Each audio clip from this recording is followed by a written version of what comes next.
আজ আমি রান্না করব বিট গাজর ভাজা। তো বিট গাজর ভাজা আপনারা সবাই করে খেয়েছেন, কিন্তু আমি আমার বাড়িতে এইভাবে ভাজা করি।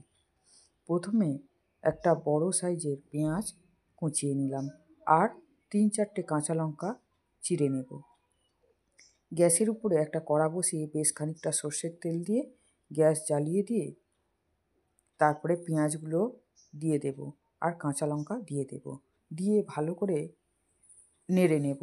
নিয়ে বিট, গাজর, ক্যাপসিকাম, বিনস সমস্ত কিছু একসঙ্গে কেটে নিয়েছি।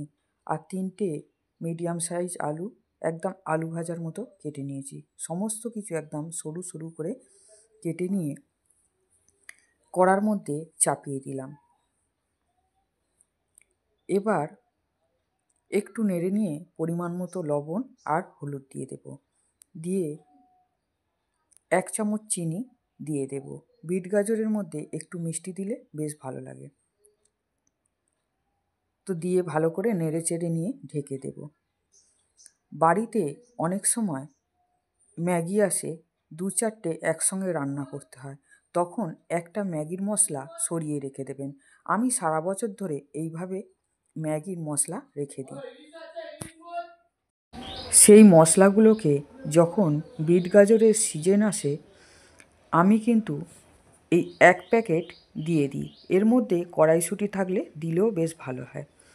এরপরে দিয়ে ভালো করে তরকারি যখন একদম পুরোপুরি মজে গেছে, নামানোর একটু আগে ধনেপাতা কুচিয়ে দিয়ে দেব, দিয়ে ভালো করে নেড়ে নেব। নিয়ে বেশ কিছুক্ষণ ঢেকে দেব। আমার রান্না যদি ভালো লাগে আমার চ্যানেলে একটা সাবস্ক্রাইব করে দেবেন, লাইক করবেন, কমেন্ট করবেন। কমেন্ট করে জানালে বেশ ভালো লাগে। তো এইভাবে বিট গাজর ভাজা খেয়ে দেখুন, সত্যি খুব ভালো লাগবে। আমার বাড়ির সবাই এইভাবে খায়। লুচি, পরোটা, লুচি, ভাত সমস্ত কিছুর সঙ্গে বেশ খুব ভালো লাগে।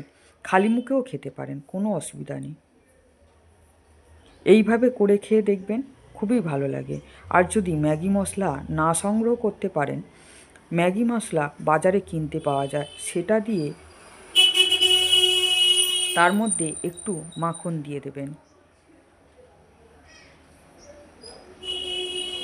তো খুবই ভালো লাগবে, এইভাবে করে খেয়ে দেখুন। আমার বিট গাজর ভাজা রেডি। বিট গাজর ভাজা করতে গেলে বেশ অনেকটা সময় যায়।